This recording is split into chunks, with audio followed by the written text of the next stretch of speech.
Olá, meus amores, olá, minhas amoras, tudo bem com vocês? Sejam muito bem-vindos a mais um vídeo aqui no canal, a mais uma parte do nosso maravilhoso livro O Poder do Subconsciente, do Dr. Joseph Murphy. Para quem não me conhece e está chegando aqui pela primeira vez, peço que se inscreva no canal, ative o sininho das notificações, volte a alguns vídeos nesta mesma playlist para você acompanhar o início da nossa leitura.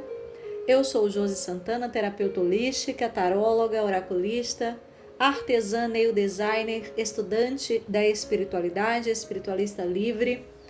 Estou lendo com os meus queridos inscritos este maravilhoso livro, O Poder do Subconsciente.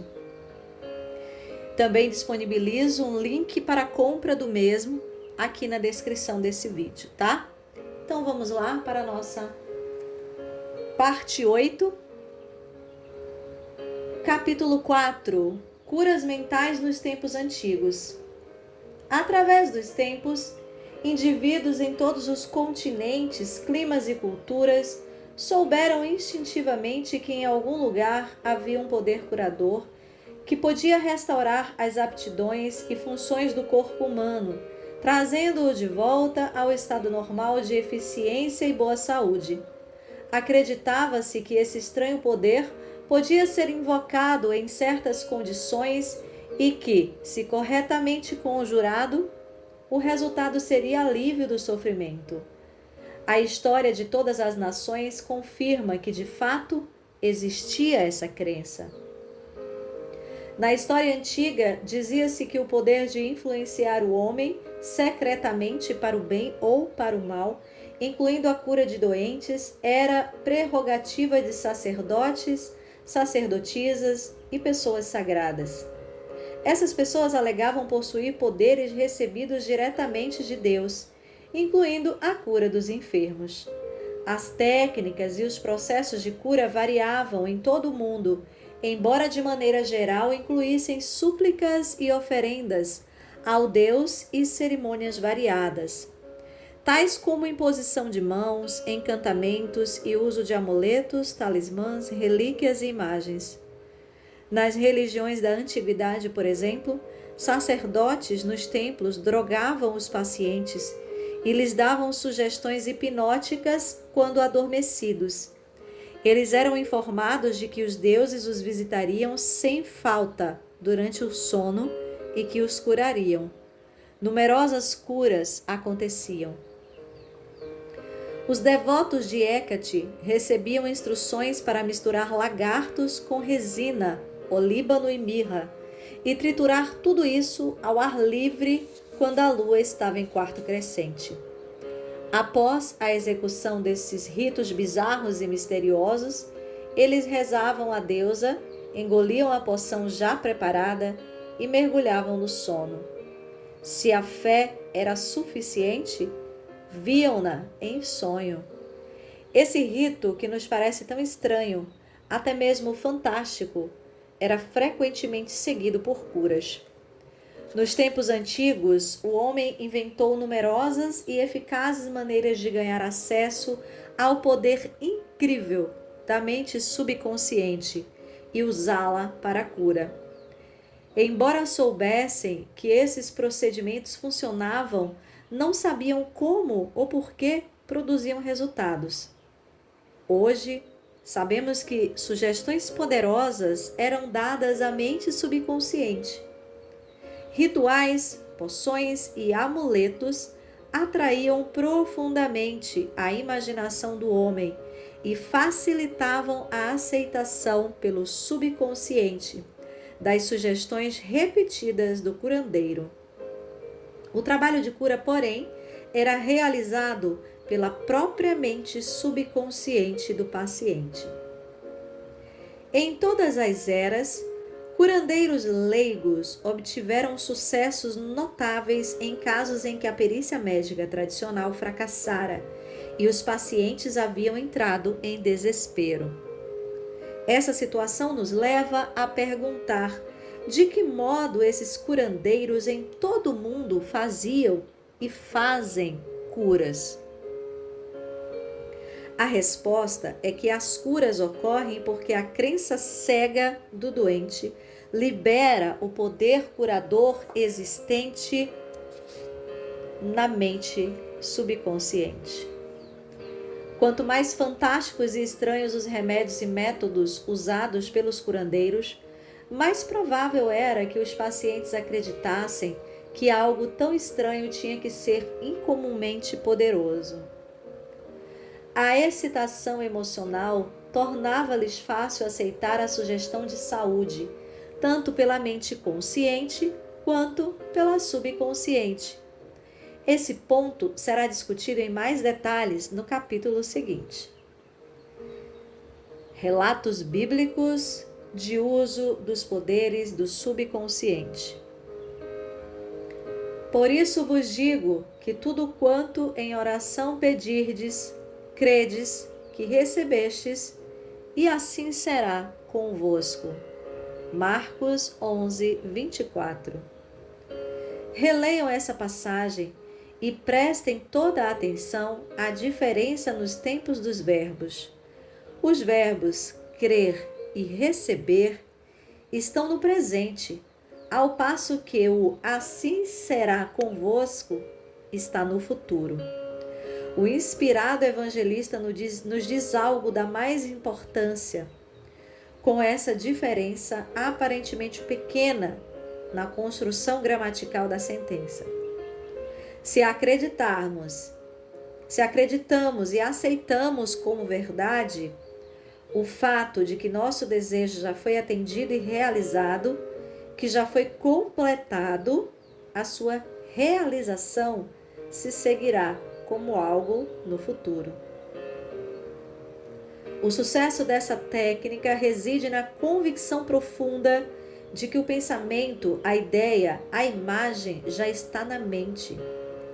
Se queremos que alguma coisa tenha substância no reino da mente, ela deve ser pensado como realmente existente.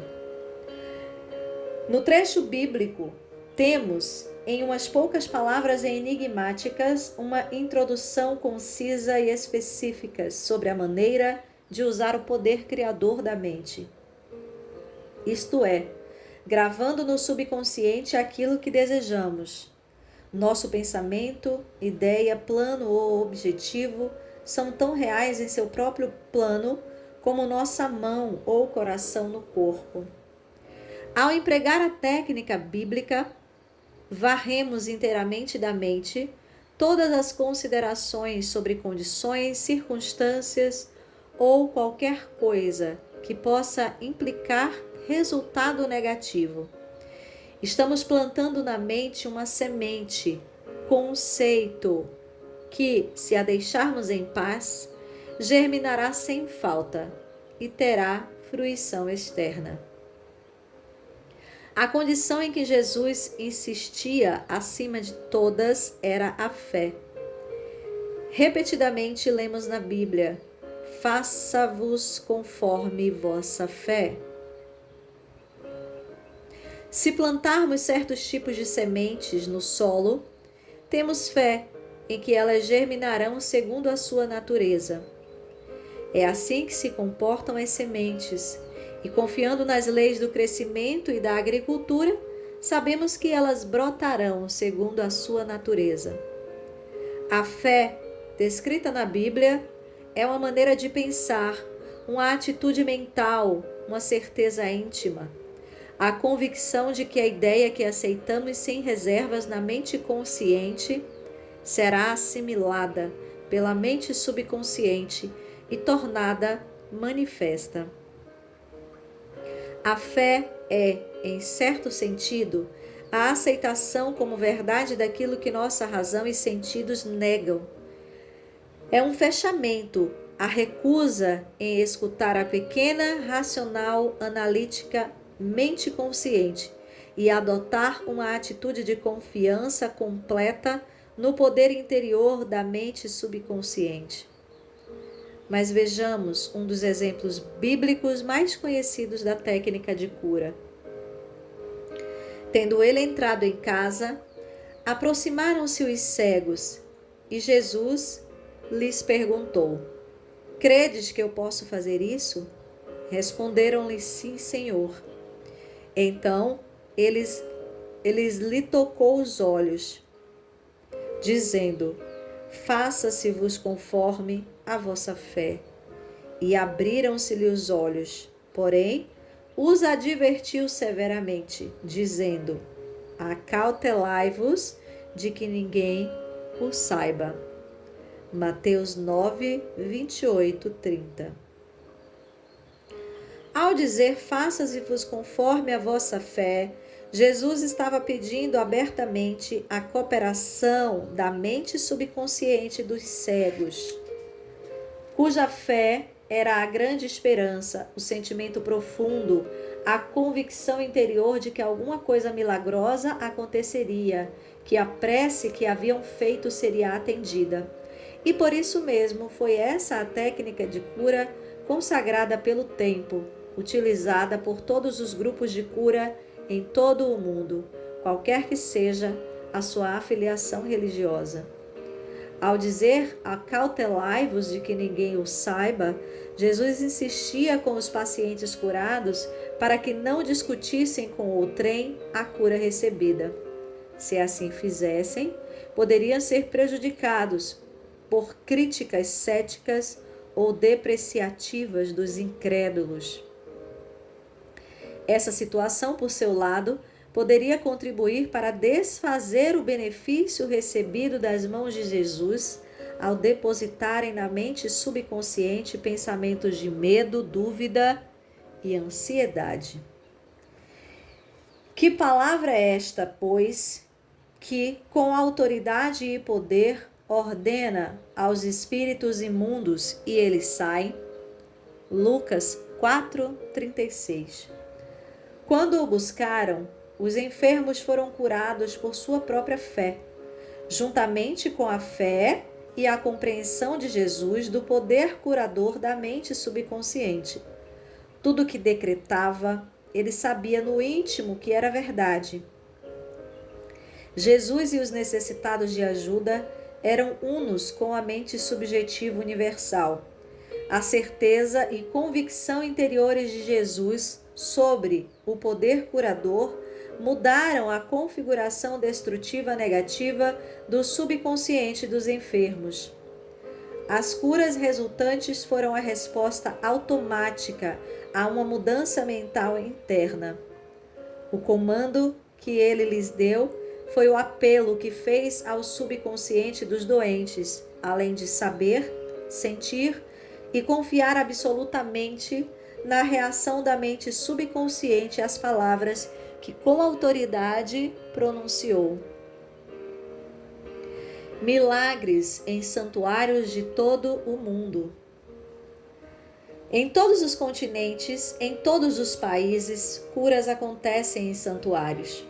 Alguns são mundialmente famosos, outros conhecidos apenas dos que moram nas suas proximidades.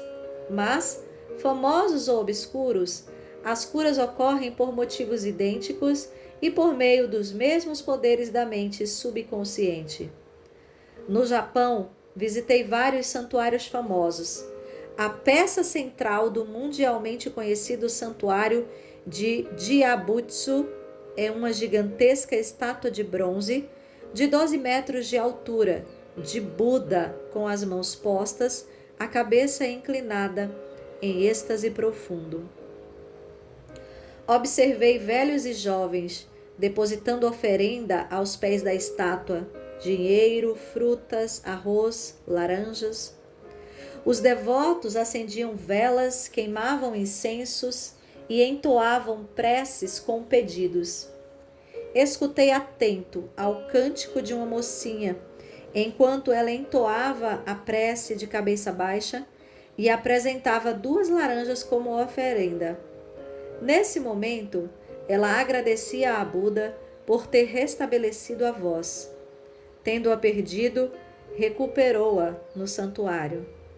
A fé simples em que Buda lhe restituiria a voz de cantora, se seguisse certo ritual, jejuasse e fizesse certas oferendas, a havia ajudado a despertar em si mesma a esperança. Como resultado, condicionou a mente até chegar a crer. Em seguida, o subconsciente transformou a crença em realidade. Não podemos enfatizar suficientemente o poder da imaginação e da fé total. Um exemplo maravilhoso nesse particular é o de um parente meu, residente em Perth, cidade do oeste da Austrália, que sofria de tuberculose. Tinha os pulmões profundamente afetados. O filho resolveu ajudá-lo a curar-se. Foi visitá-lo em casa. Ele disse que conhecera recentemente um monge andarilho dotado de estranhos poderes.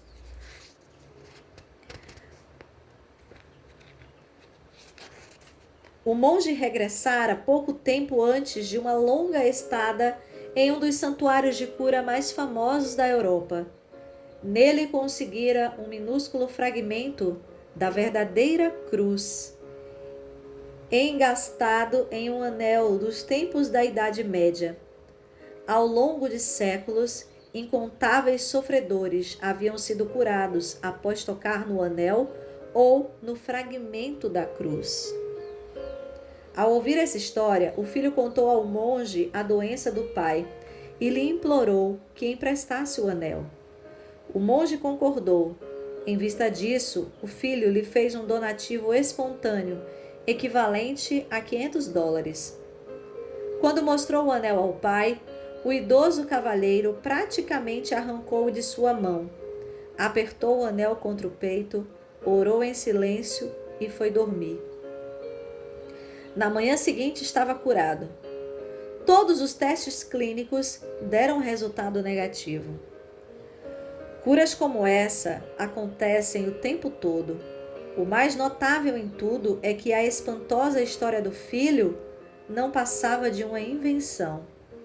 Na verdade, ele pegara um fragmento de madeira comum na rua, levara a um joalheiro e mandara engastá-lo em um anel de desenho antigo. Em seguida, deu-a ao pai. O leitor sabe naturalmente que não foi o pedacinho de madeira apanhado na rua que curou o pai do rapaz. Não foi a imaginação despertada em grau intensíssimo, além da esperança confiante em que ficaria inteiramente curado. A imaginação ligou-se à fé, que é uma emoção subjetiva, e a união das duas realizou a cura pelo poder do subconsciente. O pai jamais soube do estratagema do filho. Se isso tivesse acontecido, ele, quem sabe, poderia ter sofrido uma recaída. Mas, em vez disso, a tuberculose jamais voltou. Permaneceu inteiramente sadio e faleceu de outras causas 15 anos depois, com a idade de 89 anos. Um único princípio universal de cura. É fato bem conhecido que todas as várias escolas de cura proclamam sucessos documentados dos mais maravilhosos tipos. A conclusão mais óbvia que ocorre à mente é que deve haver algum órgão ou processo comum a todas elas. Na verdade, há. O órgão de cura é a mente subconsciente e o processo de cura é a fé. Pense bem nas verdades fundamentais seguintes. Número 1. Você desempenha funções mentais que foram diferenciadas, designando-se umas como mente consciente e as outras como mente subconsciente. 2. A mente subconsciente é invariavelmente suscetível ao poder da sugestão. 3. A mente subconsciente exerce controle absoluto das funções, condições e sensações do seu corpo. Você certamente sabe que sintomas de praticamente todas as doenças podem ser induzidos por sugestão em pacientes hipnotizados. Um indivíduo nessas condições pode, por exemplo, ficar com febre alta, afogueado ou sentir calafrios, conforme a natureza da sugestão. Você pode lhe sugerir que ele está paralisado e ele não conseguirá andar. Ou manter uma xícara de água fria sobre o nariz e lhe dizer: essa xícara está cheia de pimenta, cheire-a. E ele vai espirrar violenta e repetidamente. O que é que você imagina ter causado os espirros? A água ou a sugestão? Se alguém lhe disser que você é alérgico a flores, você pode colocar delas sintéticas ou um copo vazio sobre o nariz da pessoa quando ela estiver em estado hipnótico e lhe disser que é uma flor. Ela imediatamente exibirá os sintomas alérgicos habituais. Esse fato demonstra que a causa dos sintomas está na mente subconsciente. A cura dos sintomas ocorre nela também. Diferentes escolas de medicina, tais como osteopatia, quiroprática, qigong, acupuntura e naturopatia, produzem todas elas curas notáveis. O mesmo acontece com os ritos e as cerimônias das várias crenças religiosas em todo o mundo. É evidente que todas essas curas são realizadas por intermédio da mente subconsciente, a única curadora existente. Note só como ela cura um corte no dedo. Ela sabe exatamente como fazer isso. O médico põe uma atadura e diz: a natureza curará o ferimento.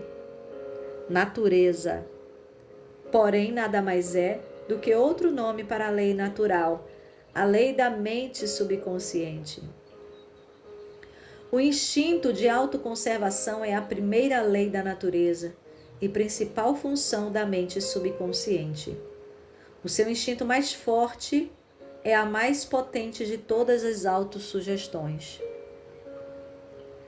Teorias profundamente diferentes.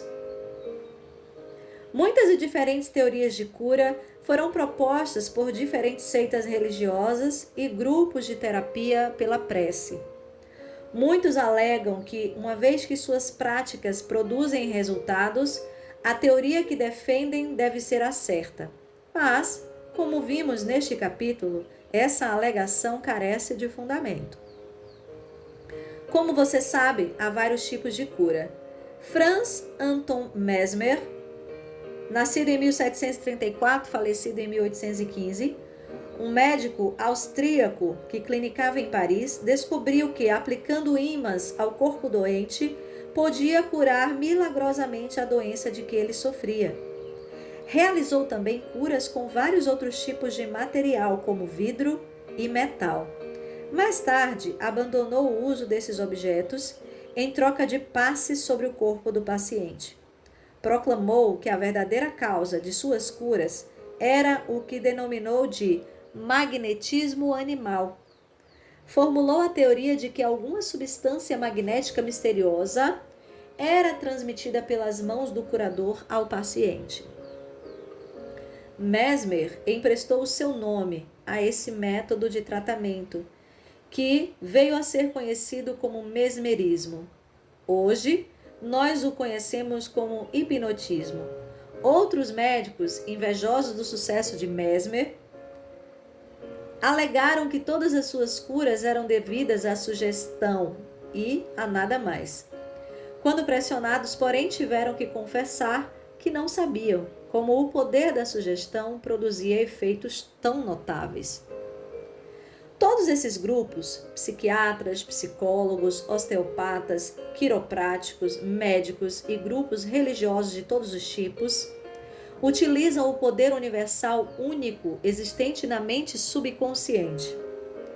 Todos podem proclamar que as curas são explicadas por suas teorias, embora a verdade seja muito diferente. O processo da cura, qualquer que seja ela, é uma atitude mental definida, positiva, uma atitude interior ou a maneira de pensar denominada fé. A cura é devida a uma esperança confiante, que atua como sugestão poderosa à mente subconsciente, liberando o seu poder curador. Ninguém cura usando um poder diferente do usado por outro. É bem verdade que ambos podem ter teorias ou métodos próprios, mas só há um único processo de cura, o da fé. Só há um único poder curador, isto é, a mente subconsciente. Escolha qualquer teoria, crença ou método que lhe agrade. E pode ficar tranquilo de que se você tiver fé, você obterá os resultados. Opiniões de Paracelso.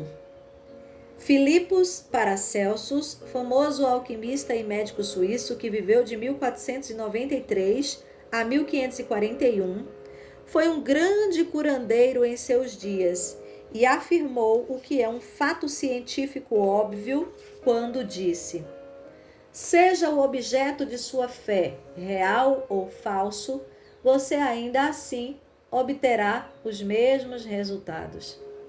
Dessa maneira, se eu acreditar na estátua de São Pedro, como teria acreditado no próprio São Pedro, obterei os mesmos resultados que teria obtido com ele.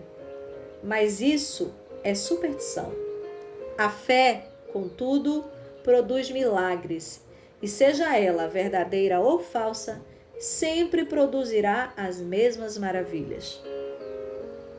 As opiniões de Paracelso foram repetidas no século XVI por Pietro Pomponazzi, um filósofo italiano, que escreveu o seguinte: podemos facilmente conceber os efeitos maravilhosos que a confiança e a imaginação podem produzir, especialmente quando ambas as qualidades existem nos sujeitos e nas pessoas que os influenciam. As curas atribuídas à influência de certas relíquias constituem efeitos da imaginação e da confiança das pessoas nessas relíquias. Charlatões e filósofos sabem que se os ossos de qualquer esqueleto fossem postos no lugar dos ossos de um santo, os doentes ainda assim experimentariam efeitos benéficos se acreditassem que eram relíquias autênticas. Pense só no que isso implica. Se acredita no poder dos ossos de santos ou nas propriedades curadoras de certas águas, ou, como meu parente australiano, nas propriedades milagrosas de um pedaço de madeira, você obterá resultados devido à poderosa sugestão dada à sua mente subconsciente. É esta que realiza a cura. Os experimentos de Bernheim. Hippolyte Bernheim, professor de medicina em Nancy, na França, em princípios do século XX, foi um dos primeiros a explicar como a sugestão do médico ao paciente produz efeito devido à força da mente subconsciente. Bernheim contou a história de um homem com paralisia na língua. Foram testadas todas as formas de tratamento, sem nenhum sucesso. Certo dia, porém, o seu médico anunciou que ouvira falar de um novo instrumento que com certeza aliviaria o problema. Em seguida, ele colocou um termômetro na boca do paciente, que acreditou que era o instrumento que o salvaria. Momentos depois, gritou alegremente que podia mover a língua com a maior facilidade. Continua Bernheim. Entre nossos casos são encontrados fatos do mesmo tipo. Uma mocinha veio ao meu consultório sofrendo de perda completa da voz havia quase 4 semanas. Depois de chegar a um diagnóstico seguro, eu disse aos meus alunos que a perda da voz cedia, às vezes instantaneamente, à aplicação de eletricidade, que só poderia agir simplesmente por sua influência sugestiva. Mandei buscar o aparelho de indução. Botei a mão sobre a laringe da paciente, Movia um pouco e disse: agora você pode falar alto. Um instante depois, a fiz dizer A, em seguida B e depois Maria.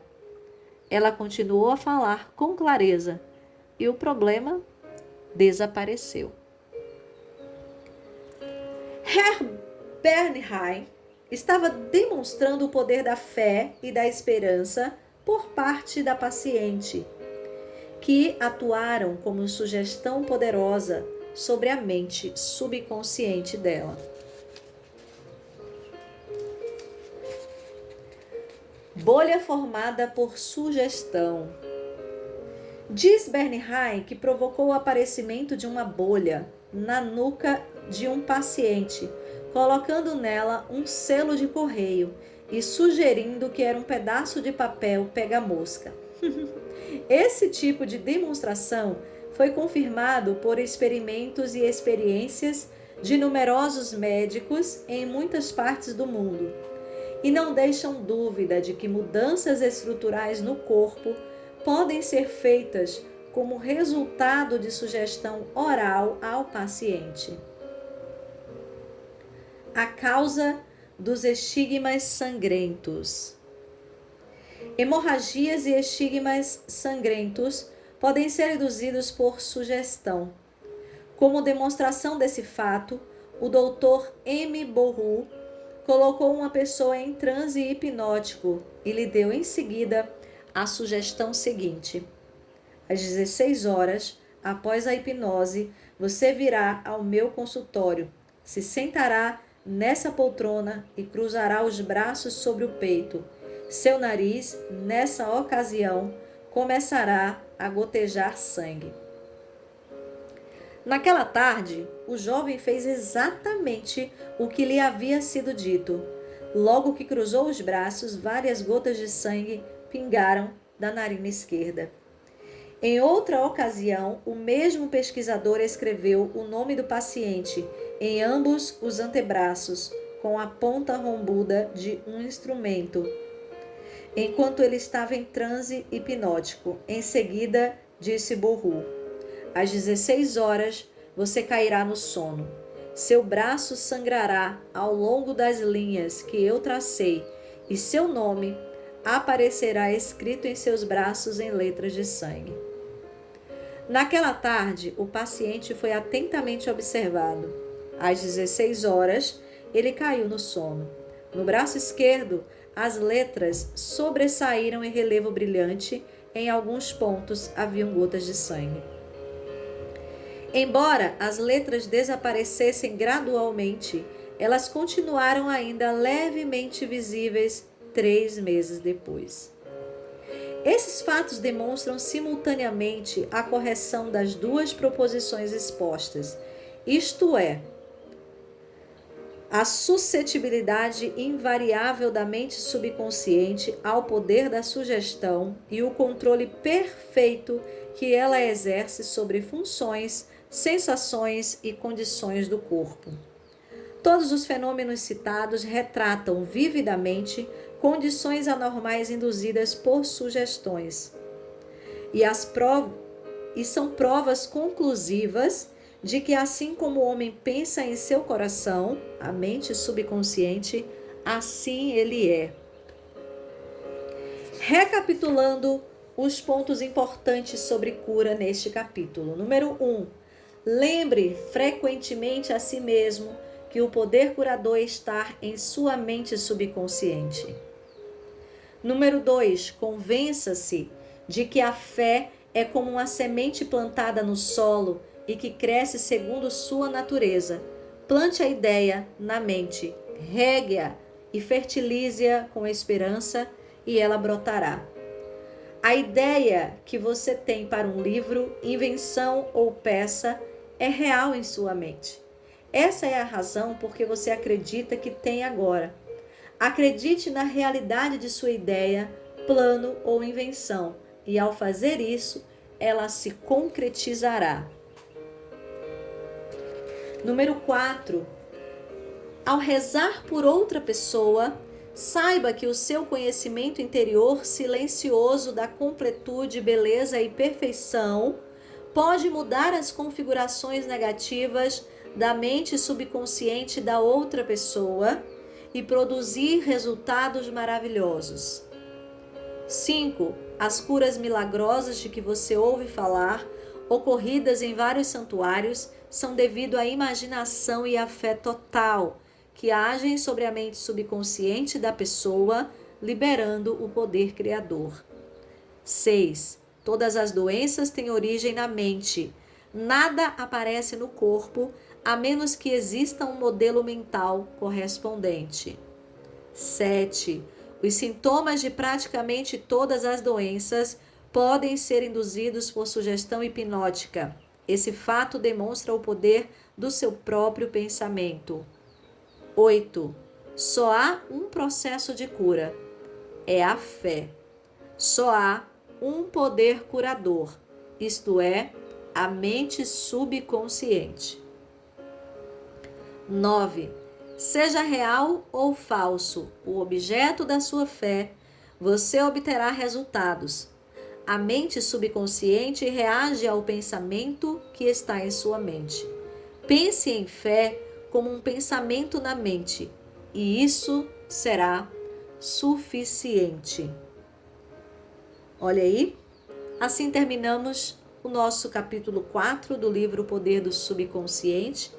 E eu quero fazer uma pequena reflexão aqui sobre este comentário, do número 9, aqui desse capítulo, relembrando, a importância de todas as partes do capítulo. Seja real ou falso o objeto da sua fé, você obterá resultados. Ou seja, se você pensa o tempo todo em coisas, boas, positivas, você obterá resultados bons e positivos. Se você pensa o tempo todo em coisas ruins e negativas, pobreza, desgraça, doença, falta de dinheiro, falta de saúde, falta disso, só foca na falta, e nas coisas ruins e negativas, você obterá o resultado ruim e negativo. Então, pense positivo, sinta positivo, haja positivo. Deposite na sua mente subconsciente a fé de que você já está curado ou curada, de que você já tem uma condição muito melhor de vida, uma casa melhor, um carro novo, e assim será feito conforme a tua fé. Meus amores, muito obrigada. Gratidão por ter ficado até o final desse vídeo. Espero que você tenha gostado do capítulo 4. Aguarde o próximo capítulo, a parte 9 da nossa leitura. Não esquece, por favor, de deixar o like no vídeo para que a gente possa levar esse vídeo, essa mensagem de fé e esperança e poder do subconsciente ao maior número de pessoas possível, ok? Gratidão imensa. Sejam todos felizes, saudáveis e prósperos. E até o nosso próximo encontro, nosso próximo vídeo. Namastê, até já!